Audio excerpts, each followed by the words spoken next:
জানি না, আমি প্রথম দেখলাম, আমি আরো আসছি কিন্তু এগুলো দেখি নাই। আমাদের সিলেটে যে ঐতিহ্য হিসেবে খাইতে টেস্ট হবে, কেউ 10 টাকার লোন, কেউ 20 টাকার লোন, কেউ 100 টাকার লোন, কেউ আর 1000 টাকার লোন। চিনি বললে খাওয়াই স্যার, তাই আমি খাইলাম।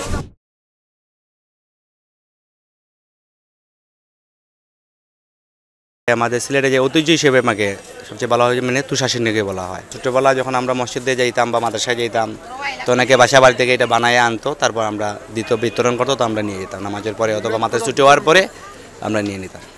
আগের টেস্ট আর বর্তমান টেস্টের মধ্যে দিনে তখন যত জিনিসে বর্তমান সব জিনিসেই বাংলাদেশের এই বেজাল পণ্য বেশিরভাগ। আগে যখন ছিল ছোটোবেলা খাইছি একটা বাদ পাকাইলে লাগাবারে গ্রান আসতো, বা ইলিশ মাছ আনলে গ্রানটা চলে আসতো, কিন্তু বর্তমানে এগুলো স্বাদ পাওয়া যাইতেছে না।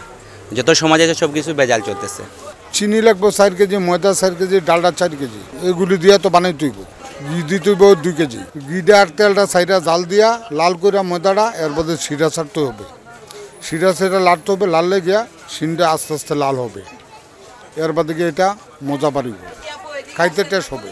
শক্ত হবে, যত ঠান্ডা হইব তত শক্ত হবে, গরমটা ঠান্ডা হবে তোকে শক্ত হবে। 10 কেজি আইটেম বানাইতে আপনার কমপক্ষে 1500 টাকা খরচ হবে।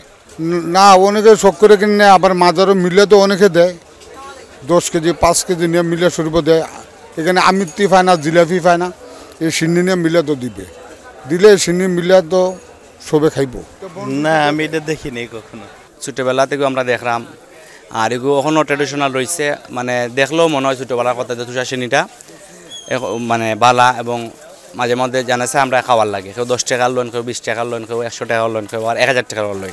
বাবু তো আবার বাড়িতে কাগজ করে লইয়া যান, বা বাড়িতে মানে ইচ্ছার সাথে কেউ শখ করে লইয়া যান বাড়িতে থেকে একটা তুষারসিনি। এখন আমরা জানি না, আমি প্রথম দেখলাম, আমি আরো আসছি কিন্তু এগুলো দেখি নাই।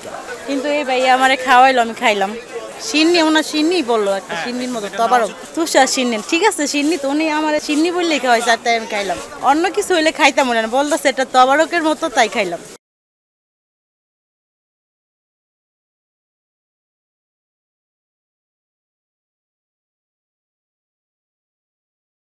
কড়াইয়ের মাঝে ফলাইয়া তো তেল তেল দেওকা, ঘি দেওকা, ডালডা দেওকা, ওটা গরম করলা, এর বাদে ময়দা ছাড়লা, ময়দা যে সময় বাজিয়া লাল হইল, এরপরে আপনি ও যে পানি গরম করছেন ও পানি ছাড়ুকা, ও পানি গরম হইয়া লাড়া দিলে সে তুষারসিনি হয়ে গেল।